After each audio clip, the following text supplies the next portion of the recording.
नमस्कार, स्वागत है आपका मेरे चैनल आपकी दीदी ललिता में। तो आज हम जानेंगे कि जो हम दुर्गा पूजा करेंगे और जो किसी के यहाँ अष्टमी की पूजा होती है, किसी के यहाँ नवमी की पूजा होती है, तो हम किस तरह से पूजा अर्चना करें जिससे माता रानी का जो ये उद्यापन है हमारे लिए एक वरदान सिद्ध हो और सब तरह से माता की कृपा हमें प्राप्त हो। तो जिन्होंने दो नवरात्रे किए हैं वो लोग भी अष्टमी नवमी की पूजा करेंगे। जिन्होंने पूरे नवरात्रे रखे हैं वो भी नवमी की पूजा करेंगे। और जिन्होंने एक भी नहीं नवरात्रे रखे और उनके कुल परंपरा में चलता आ रहा है, किसी के यहाँ अष्टमी को पूजा होती है, किसी के यहाँ नवमी का उद्यापन होता है, कहीं कहीं सप्तमी को भी उद्यापन होता है, तो वो उस परंपरा को निभाएंगे और पूजा अर्चना करेंगे। तो आज मैं आपको बताती हूँ कि किस तरह से आप माँ का स्वागत करें। तो सबसे पहले जब आप ये सोचें, जैसे ये आपको अष्टमी और नवमी की पूजन करना है, तो जिनके यहाँ अष्टमी का पूजन होता है वो सप्तमी वाले दिन, और जिनके यहाँ नवमी का पूजन होता है वो अष्टमी वाले दिन जाकर जो कंजक लेकर आते हैं आप उनके घर जाकर आप पहले न्योता देकर आएँ, ससम्मान जाएं और न्योता देकर आएँ कि आप कल हमारे यहाँ इतने बजे से इतने बजे तक, जितने भी बजे आप पूजन कर रहे हैं उतने बजे उन्हें बुला कर लाएँ कि भाई आप कल हमारे यहाँ इतने बजे तक आ जाएँ। जब वो 9 कंजकें आपके यहाँ आ जाएँ तो आप पूरे परिवार, जैसे जब हम मतलब बारात वगैरह आती है तो सारे ससम्मान हम खड़े होकर स्वागत करते हैं। इसी तरह से आप भगवती का स्वरूप ही होती है ये 9 कंजकें। जब ये हमारे घर में प्रवेश करें तो आप पूरे परिवार सहित हाथ जोड़कर उन्हें अंदर आने के लिए कहें कि आइए विराजमान हो जाइए। आप पहले से ही आसन लगा लीजिए, आसन लगाकर और तैयारी कर लीजिए, अपना भोग प्रसाद बना लीजिए, आरती पूजा कर लीजिए आप। ये नहीं है कंजक बैठी हुई हैं, आप उन्हें वेट करा रहे हैं और आपका ना खाना बना है, भोग बना है, ना आपने पूजा की है। आप पहले ही पूजा पाठ कर लीजिए, अपनी अग्यारी वगैरह जो आपको करनी है वो कर लीजिए, और उसके बाद तब आप कंजकों को, आप जिस समय पर आपने बोला है उस समय पर ही कंजकों को जब आप बुलाएं तो कंजकों को वेट ना करना पड़े, आप तुरंत भोग प्रसाद उनके आगे पहुंचा दीजिए। तो उस दिन तो वही हलवा पूरी चना, किसी किसी के यहाँ खीर का प्रसाद भी बनता है, तो आप जिन जो आपके यहाँ बनता है आप वही भोग प्रसाद आप दीजिए।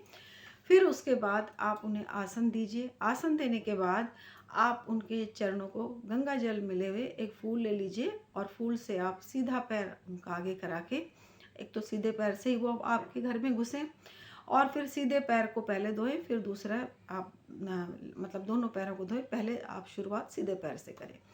उसके बाद में जो वो जल है उसे आप किसी सुरक्षित, मतलब जैसे कोई गमला है आपका, जैसे तुलसी, और इसको हटाकर और किसी अच्छे से पौधे में उसमें डाल दें। मतलब ऐसे नहीं है कि आपने सिंक में डाल दिया, या ऐसे ना करें।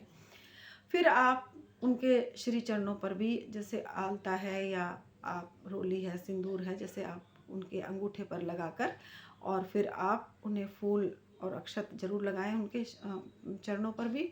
फिर माथे पे टीका लगाएं और हाथ में कलावा बांधें, सीधे हाथ में कलावा बांधेंगे और कलावा बांध के फिर आप उन्हें चुन्नी उड़ा दें। फिर आप भोग प्रसाद दें उनको। भोग प्रसाद देने के बाद में फिर आप उन्हें इत्मीनान से, मतलब बड़े शांतिपूर्ण ढंग से आप उन्हें भोग प्रसाद दें। एक गिलास पानी का भी रख दें साथ में।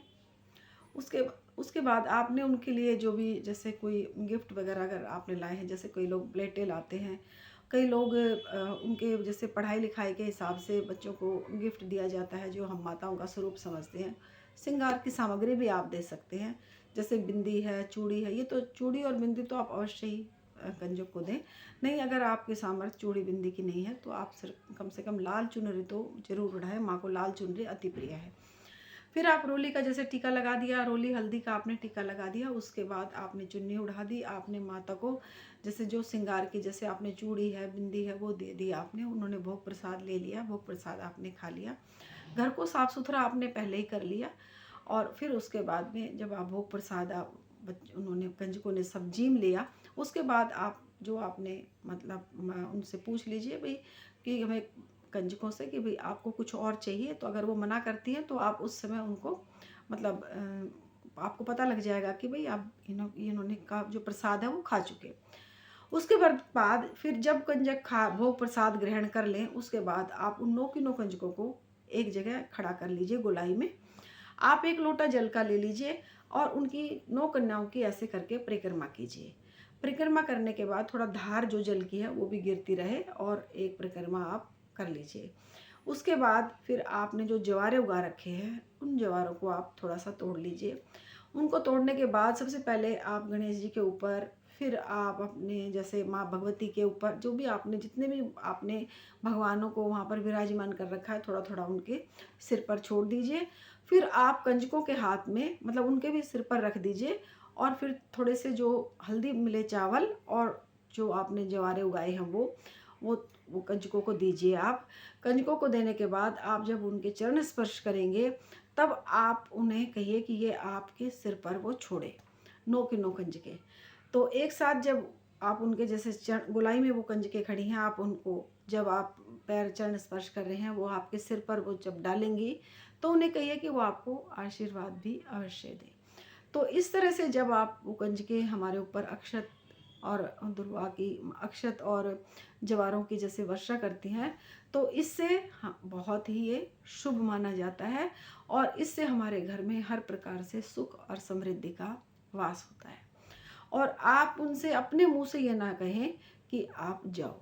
कंजके उस दिन अपने आप ही उनको होता है कि जैसे अगले घर भी जाना है उनको, तो वो अपने आप ही जाएं। तो ससम्मान आप उनको, जैसे मान लीजिए उनके प्लेट में कोई भोग बच गया या तो आप अच्छे से एक पॉलीथीन में लेकर जो भी आप उनको प्लेटें दे रहे हैं, डिस्पोजेबल दे रहे हैं या आप आपने कोई स्टील की दी है, अच्छे से आप उन्हें मतलब दरवाजे तक छोड़कर आप आएँ।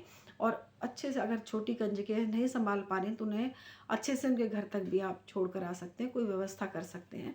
मतलब अच्छे से आप विदाई माता की करें उस दिन। तो इस तरह से आप जब कंजकों की करेंगे पूजा तो आपके लिए ये बहुत ही शुभ फलदायी होगा। और गिफ्ट में मैंने आपको बताया, जैसे आप श्रृंगार का सामान दे सकते हैं, पढ़ाई लिखाई के हिसाब से दे सकते हैं, लंच बॉक्स दे सकते हैं। इस तरह से गिफ्ट जरूर दें जो आपकी जैसे सामर्थ्य हो उस हिसाब से। तो आज मैंने आपको बताया कि आप जब उद्यापन करेंगे माता का तो किस तरह से करें, किस तरह से उनको अंदर लाएं। और एक चीज़ और विशेष रूप से बताऊं आपको कि एक दिन पहले आप अपने घर में जैसे मान लीजिए अष्टमी की जिसके यहाँ पूजा होती है तो सप्तमी वाले दिन रात को जो खुद से घर का काम करते हैं वो तो रात को ही जैसे साफ़ सफाई कर ले अपने किचन की भी, और जूठे बर्तन उसमें ना छोड़ें सिंक में। लेकिन जिनके यहाँ मेड आती है तो या तो आप उसको कह दीजिए कि भाई हमारे यहाँ कल पूजा है तो शाम के टाइम थोड़ा सा जितना भी आपका खाना वाना थोड़ा आप खा के जो भी भोग प्रसाद का, तो आपकी रसोई और बर्तन साफ़ हो जाए। बाई चांस अगर उसके पास समय नहीं है और वो रात को जैसे शाम को देर से नहीं आ पा रही है तो आप जूठन अवश्य निकाल दें बर्तनों की। जूठन निकाल दीजिए और अपनी जो रसोई है गैस साफ़ कर लीजिए, गैस चूल्हा, और आप अच्छे से अपनी रसोई में पोछा वगैरह लगाकर और तब आप सोइए। क्योंकि जूठन साफ़ करने से जो जूठे बर्तनों का दोष नहीं होता। जो लोग जूठे जैसे थोड़ा सा आजकल लिक्विड विम आता है तो थोड़ा सा जैसे आपने खाना खाया थोड़ा सा लिक्विड विम डाल दिया और पानी से घुमा दिया तो आपने बर्तन ऐसे रख दिए सिंक में तो वो जूठन में नहीं आते। इस तरह से आप अवश्य करें क्योंकि ये 9 दिन बहुत पवित्र होते हैं। और वैसे तो हमें इन चीज़ों को रोज़मर्रा में ही लेना चाहिए, लेकिन जैसे रोज़मर्रा में नहीं कर पाते तो कम से कम जो नवरात्रि के दिन हैं इनमें और आप अवश्य से शुद्धता का और मतलब बहुत ज़्यादा रखिए, आप शुद्धता रखिए और शुभता भी इससे बढ़ती है। तो इस तरह से आप काम करेंगे तो ज़रूर आपके सब सारे कार्य अच्छे होंगे और माता भी बड़ी खुश होंगी। तो आज के लिए इतना ही, कल फिर मिलूँगी एक अच्छी सी वीडियो के साथ। यदि आपने मेरे चैनल को सब्सक्राइब नहीं किया है तो चैनल को सब्सक्राइब करें, लाइक करें, शेयर करें और इसी तरह से भगवती की भक्ति में लीन रहें और माता रानी से मिलने का प्रयास करें। तो आज के लिए इतना ही। जय माता की। हर हर महादेव।